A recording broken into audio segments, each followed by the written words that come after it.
بہرحال اس وقت کا سارا عالم انسانی بشمول عالم اسلامی کے طاغوت کی گرفت میں ہے، اور یہ طاغوت اصل میں دجالیت ہے، دجل فریب کو کہتے ہیں۔ اللہ کی ذات کے اوپر اس کائنات کا پردہ آ گیا ہے، ہم اس کائنات کو پوج رہے ہیں، کائنات کو پڑھ رہے ہیں، سیکھ رہے ہیں، سمجھ رہے ہیں، خدا کو بھول گئے۔ حیات اخروی پر حیات دنیاوی نے پردہ ڈال دیا ہے، دجل اصل زندگی وہ ہے اسے بھول گئے ہیں، اور اس زندگی میں مگن ہے، گم ہے۔ کافر کی یہ پہچان کے آفاق میں گم ہے، اور مومن کی یہ پہچان کے گم اس میں ہے آفاق۔ یہ سارا نظام دجالیت کا نظام ہے، اور پورے عالم اسلام پر یہ حاوی ہے، مسلط ہے، کوئی ایک ملک بھی اس سے بچا ہوا نہیں۔ اس پس منظر میں دیکھیے، اسلام ایک اصولی انقلابی دعوت ہے، بدلو اس نظام کو، بدلو اس نظام کو۔ یہ جتنا کام مشکل پاکستان میں اتنا ہی یہاں ہے، کیا فرق ہے؟ 57 سال ہو گئے ہمیں، جو ملک لیا تھا اسلام اسلام اسلام اسلام کی رٹ لگا کر، وہ کہاں اسلام لایا؟ مسجدیں عالی شان بنا دی ہیں، ٹھیک ہے، لیکن اس کے علاوہ کیا؟ کہاں اسلام؟ کہاں اسلام کا سیاسی نظام؟ کہاں اسلام کا معاشی نظام؟ کہاں اسلام کا معاشرتی نظام؟ مخلوط معاشرہ ہے۔ صدر ضیاء الحق نے جب PIA کو ڈرائی کیا، شراب اس میں سرو کرنی بند کر دی، ورنہ پہلے انٹرنیشنل فلائٹس میں شراب سرو ہو جاتی تھی، لیکن اس نے بند کی۔ میں نے کہا، اور میں اس زمانے میں ان سے کچھ قریب تھا، میں نے کہا آپ نے بڑا اچھا کام کیا، دنیا تو یہی کہے گی کہ دقیانوسی آدمی ہے، یہ کیا کر رہا ہے، لیکن میں نے کہا آپ نے ایک چیز جو حرام ہے وہ تو بند کر دی ہے، دوسری چیز یہ ایئر ہاسٹسز جو جاتی ہیں، یہ کون سی شریعت کی روح سے جائز ہے؟ آپ حج پر نہیں جانے دیتے مسلمان عورت کو محرم کے بغیر،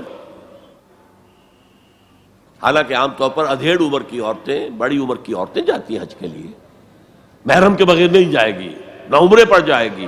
اور یہ جوان لڑکیاں جو جا رہی ہیں، ان میں کے ساتھ کون سا محرم ہوتا ہے؟ جو خاموش، کوئی جواب نہیں۔ میں نے کہا کیا کھانے اور ناشتے کی ٹرے جو ہے وہ مرد نہیں رکھ سکتے آگے؟